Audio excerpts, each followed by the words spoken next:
अच्छा dear students, let's see that I am sharing sharing share screen. कहाँ से आता है sharing screen? Stop record, recording हो रही है। Stop recording, share sound optimize. Sharing कहाँ से हो रही है? ये रही। तो ये स्क्रीन शेयर हो गई। अच्छा, अब हम ये बात कर रहे थे कि यहाँ तक हम बात कर ली थी हमने कि हमारे पास ट्रांजिशन मैट्रिक्स आ गई है। And this transition matrix is called from V B dash, that is B dash to B.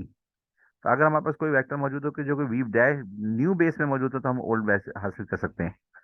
इसी तरीके से अगर हम ऐसा कर लें कि अब हमारे पास जब इसको हमने कह दिया कि ये न्यू बेस थी और ये ओल्ड बेस थी, तो हमें लिखना क्या करना पड़ता था? हमें लिखना ये पड़ता था कि जो न्यू वेक्टर्स हैं उसको पुराने वेक्टर्स के, जो न्यू बेसिस है उसको पुराने बेसिस के टर्म्स में लिख लो। तो ये हो जाएगा। अच्छा, और अगर हमें पुरानी बेस से न्यू बेस में जाना होता हमें क्या करना पड़ेगा कि हमें जो वेक्टर्स लिखने होंगे किस टर्म्स में लिखने होंगे? पुराने पुरानी बेस जो है, द ओल्ड बेस को हमने न्यू बेस के टर्म्स में लिखने होंगे। तो इसका मतलब है कि you will have to write U one in, not U one dash, U one the old vectors, the B. U वो तो न्यू तो जो यू वन डैश होते हैं ना, तो ये बी। तो U one in terms of B dash, this was U one dash in terms of B. और ये लिखने पड़ेंगे U one in terms of B dash. तो फिर ये हमारे पास एक मैट्रिक्स आ जाएगी, reverse matrix, invert matrix, from B to B dash. This was B from B dash to B and this will be B from B to B dash. अब अगर हमारे पास बी टू बी डैश अगर हमारे पास आ गई matrix, तो we can just use this matrix to find out the new coordinates. अच्छा, सही है। तो इसके लिए ये एग्जांपल्स हैं, ये आप एग्जांपल कर लें। और फिर जो है ये इसके बाद दूसरे एग्जांपल्स भी हैं। और ये वाला जो टॉपिक है ना, ये दिस इज इम्पोर्टेंट। तो अगर आपके पास क्या हो कि ट्रांजिशन मैट्रिक्स मौजूद हो from B dash to B, तो आप जो वेक्टर होगा जो बी डैश में जो मौजूद हो उसको मल्टीप्लाई कर दें तो आपके पास बी आ जाएगा। और अगर आपके पास दूसरी ट्रांजिशन मैट्रिक्स मौजूद है from B to B dash, तो आपके पास वेक्टर जो मौजूद है जो कि बी में है, तो you will get the B dash. तो that is the main point, and it will need a lot of practice and a lot of thinking. You please just believe me that this will not be possible without giving a long thought process, and that is the only way. मतलब there is no shortcut to hard work. Hard work के अलावा कोई shortcut है नहीं किसी जगह पे पहुंचने का। And I will just be assisting you, I will be just helping you on this online mode और in your physical mode, just to get you through through understanding. लेकिन आप जब तक प्रैक्टिस नहीं करेंगे, how you can just do it? अच्छा, सही है। अब ये क्या किया है इन्होंने कि this is a vector in new three minus three five, new vector है ये, न्यू बेसिस में दिया हुआ है, बी डैश में दिया हुआ है। और वेक्टर्स कौन से हैं हमारे पास? ट्रांजिशन मैट्रिक्स है one one one two one. ये ट्रांजिशन मैट्रिक्स है, ये ऊपर से ही आई है, वन वन टू वन। देखें, ये ऊपर से आई है, वन वन टू वन, ये ऊपर से आई है।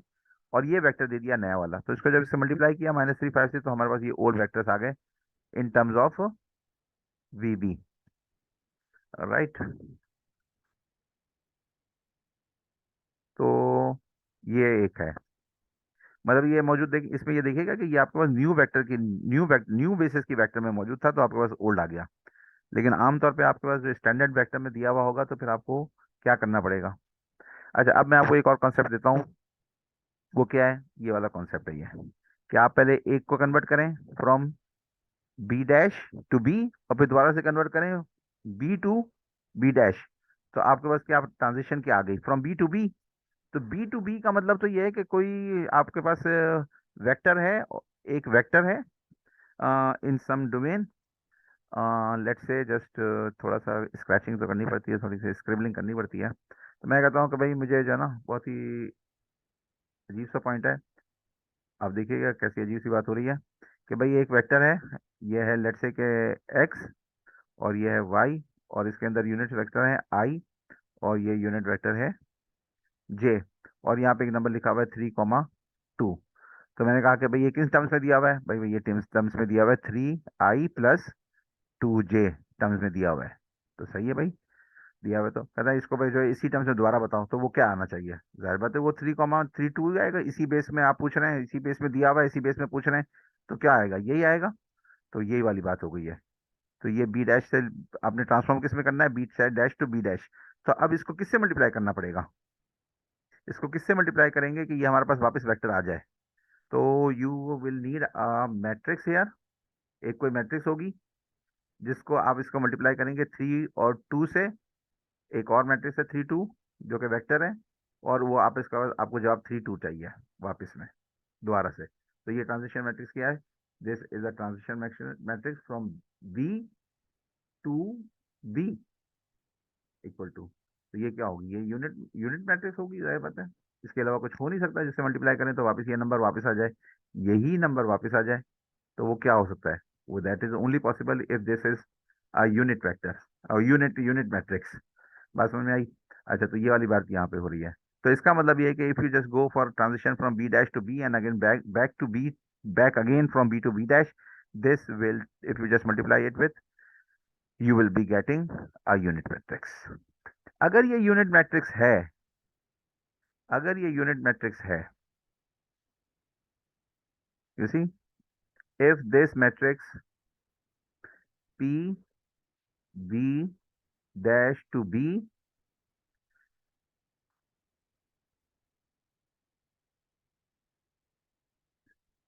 to b dash, and then you multiply with b dash to again b, so this will be a unit matrix. If this is a unit matrix, so what this matrix will be? This matrix will be basically be p b dash minus rho to b dash will be equal to the inverse of this matrix. ये inverse के बराबर होगी अगर दो P B minus B dash की ये inverse होगी -1, तभी तो इन दोनों को मल्टीप्लाई करेंगे तो आई आएगा। तो इसका मतलब ये बात वाज़ेह हुई कि अगर आपको एक मैट्रिक्स मौजूद हो, transition matrix from B dash to B dash, from from B dash to B, तो आपको ये मालूम करनी हो, तो आप क्या करते हैं कि एक मैट्रिक्स का इन्वर्स ले लें। एक को इन्वर्स करेंगे, दूसरे को इन्वर्स करेंगे, तो you will just get it. I hope के दिस इज क्लियर इनफ। और हम कुछ और काम कर लेते हैं आगे। अच्छा, ये वाली फाइल हम इसको डिलीट कर देते हैं। Don't save. ये वाली फाइल हमारे पास मौजूद है जिसमें हम काम कर रहे थे। अब ये हमारे पास आ गया है न्यू वेक्टर। अब इसको देखें, यहाँ पर बहुत अच्छा पॉइंट है ये वाला। It will just, if you are just following whatever just doing which is not easy, definitely you will have to just pick up a pen and pencil or copy, and then you will have to do all these things yourself, and then and only then you will be able to grasp what I'm just saying. But be with me, pause करें, कुछ भी करें। अच्छा देखें, what was this u1? u1 को आपने किसमें लिख लिया था इन टर्म्स ऑफ u, यहाँ पर यही था ना। और फिर हमने इसको निकाल लिया था कि व्हाट इज u2। u2 भी आ गया इसमें हमारी टर्म्स में, इसमें।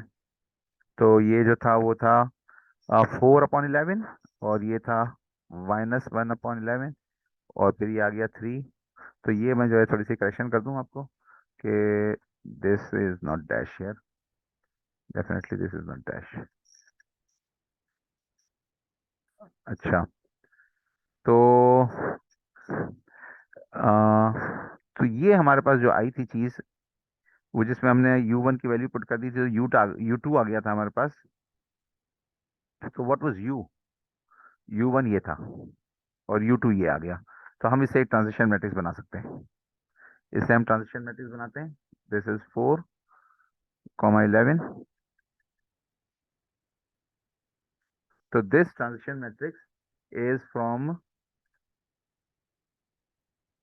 ये ट्रांजिशन मैट्रिक्स देखिए, ये ऐसा भी आपको मजा नहीं आ रहा, कोई बात नहीं, लेकिन अभी आपको मजा आएगा। This transition matrix is from B to B dash, and this is equal to from the above equations, it is going to be 4/11, and here it is -1 ये ऊपर से ले रहा हूँ मैं, 11, और दिस इज 3/11, और दिस इज, मुझे चश्मे उठाने पड़ेंगे। टू, 2/11। कंफर्म कर लीजिएगा, आप इसको देख लिए, मैं आपको स्क्रॉल करके देता हूँ कि ये आ रहा है कि नहीं आ रहा। देखें 4/11 और -1, ये आ गया 4/11 और -1/11, ये नीचे आ गया ये 4/11 -1/11।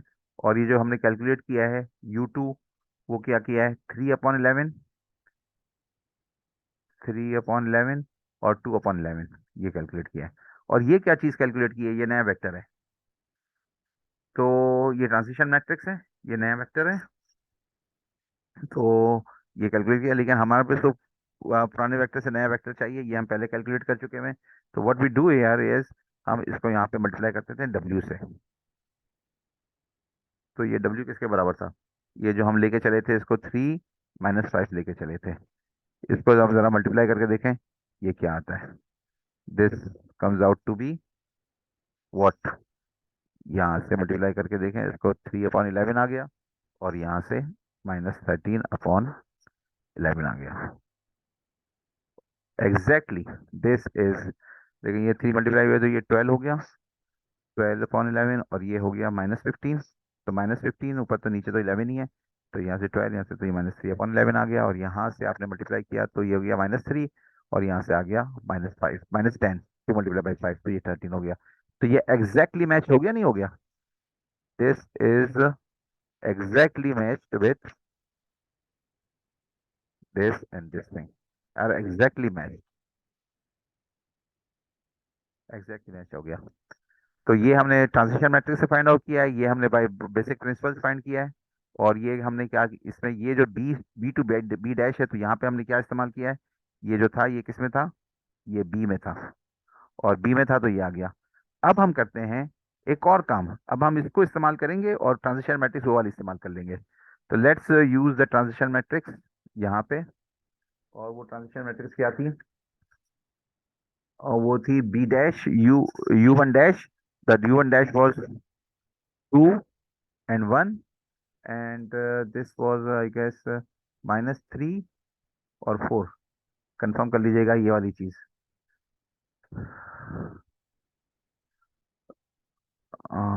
कहाँ से कंफर्म होगी, यस 2/21 और -3 और 4, ऐसा ही है ना। ये देखें यहाँ से दिखा रहा हूँ आपको मैं, ये यहाँ से कहाँ गया, मुझे खुद भी थोड़ा सा सोचना पड़ता है। ये यहाँ से जहाँ से सवाल शुरू हुआ था वहां से 2/1 और -3 और 4, ये ट्रांजिशन मैट्रिक्स है। लेकिन ये किस में है, न्यू से ओल्ड में। तो अब न्यू से ओल्ड में है, तो यहाँ पे 3 तो हमने ट्रांजिशन मैट्रिक्स इस्तेमाल की है। तो यहाँ से हम वेक्टर कौन सा इस्तेमाल करेंगे, वेक्टर इस्तेमाल करेंगे ये -3/11। तो यहाँ पे क्या लगेंगे, -13/11। तो ये आंसर क्या आएगा, ये आंसर क्या आना चाहिए, ये आंसर आना चाहिए इज इक्वल टू 3 - 5। इसको कंफर्म कर लीजिए, ये आ गया कि नहीं आ गया। अगर ये आ गया तो देन दिस इज डन। तो देख लें इसको करके देखें, दिस इज -6/11, और यहाँ से दिस इज -6/11, और यहाँ से मल्टीप्लाई हुआ तो 3/13, 39, 3 - 3 मल्टीप्लाई बाय 39, तो ऊपर आ गया -6 -39 +39। तो दिस बिकम्स 33, 33/11 इज 3। और इसी तरीके से ये आ गया -3, और यहाँ से आ गया -13 को 4 से मल्टीप्लाई करें तो क्या होता है, 39, 42, 52, 52, और ये 52 में 55 हो गया। तो दिस बिकम्स 55/11, 11 माइनस में। तो ये आंसर -5 आ गया। तो you can just do it your self, मतलब ये केस में ऐसी कोई बड़ी बात नहीं है। तो ये तो मैंने ऐसे आपको करके दे दिया, otherwise this thing is very important. Transition matrix कौन सी इस्तेमाल की, this transition matrix was from PB' to B, और ये वाली कौन सी थी, B to B'। तो इधर हमने कौन सा इस्तेमाल किया था, पी बी, पुराने में वेरिएबल, पुराना कोऑर्डिनेट सिस्टम इस्तेमाल किया था। यहाँ पे नया कोऑर्डिनेट सिस्टम जो यहाँ पे हमने कैलकुलेट किया वही डाल दिया, ये -3/11, 13 और 11। तो वापस आ गए, तो इंटरचेंजिंग हो रही है ना। Right, so this was it. यहाँ तक हम कर लिया है हमने। अब आप इसकी प्रैक्टिस करें, और then you just make sure that you understand it. लेकिन विदाउट मेहनत, विदाउट किताब किए हुए आपको समझ में आएगा नहीं। मेहनत करनी पड़ेगी। अब कुछ थोड़ा सा टाइम बचा हुआ है, इससे पहले कि मीटिंग खत्म हो जाए और हमारा ड्यूटी टाइम भी खत्म हो जाए, तो देख लेते हैं कुछ और भी अगर हो सकता है तो। अच्छा, तो अब आसान बात यह है कि चेंज ऑफ बेसिस में ये टॉपिक मैं कवर कर चुका, ये मैंने आपको बता दिया। It was a very long commitment, मतलब ये कि ये कर लिया, ये कर लिया, ये कर लिया, ये भी हो गया, ये मैंने आपको बता दिया। अच्छा, दोनों को अगर आप मल्टीप्लाई करके देखें, इधर दो ट्रांजिशन मैट्रिक्स हैं हमारे पास, ये दो ट्रांजिशन मैट्रिक्स हैं, इनको यहाँ पे मल्टीप्लाई करके देखें, तो what you get here if you just multiply with ये वाली चीज, 4/11 -1/11, 3/11 एंड 2/11 को मल्टीप्लाई करके देखें इससे। थ्री नहीं,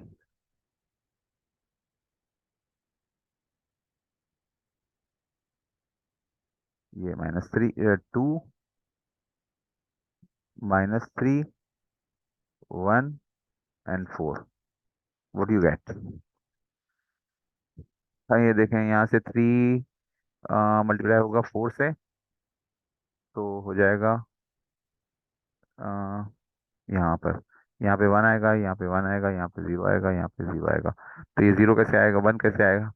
ये मल्टीप्लाई होगा -12, और ये मल्टीप्लाई होगा इससे 4 से, ये जाएगा इसके साथ प्लस -12, और ये जाएगा इसके साथ 12, तो ये 0 हो जाएगा। अच्छा, ये वाला जो 0 कैसे आएगा, ये जाएगा 2 से मल्टीप्लाई होगा,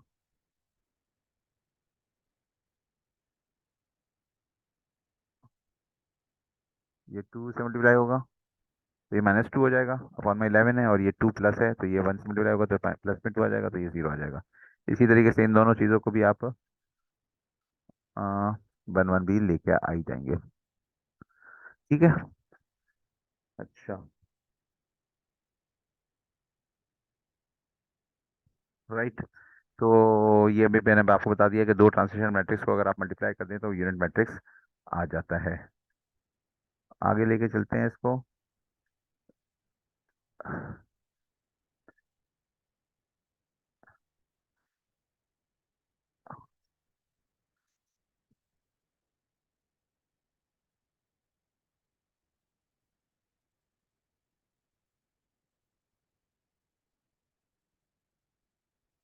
ये सवाल जो है ना,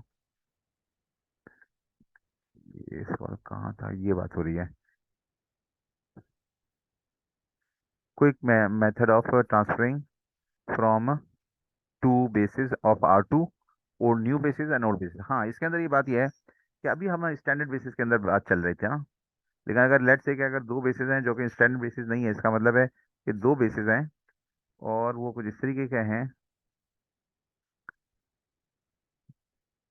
कि आपके पास इस कोऑर्डिनेट सिस्टम में आपके पास इस कोऑर्डिनेट सिस्टम में आपके पास एक बेस सिस्टम ये है, एक बेस सिस्टम ये है, इसके अंदर एक U1 है और एक U2 है। मतलब ये एक्स वाई पे नहीं है, बल्कि यहाँ पर है U1 और ये U2। और दूसरा कोई है, लेट्स से के वो है एक U1 डैश है, और ये U2 डैश है।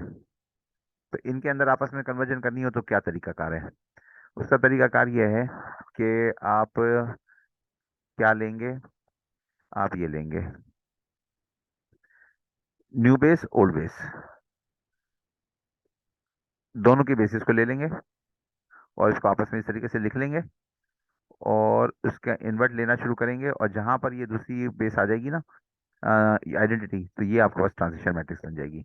अब देखें, क्योंकि ये तो चल रहा था सिस्टम इस तरह के, U1 को इन्होंने स्टैंडर्ड ले लिया था, ये जैसे यूनिटी लिखा वैसे यूनिटी था, तो इसका मतलब है कि this is the transition matrix. सही है। अच्छा।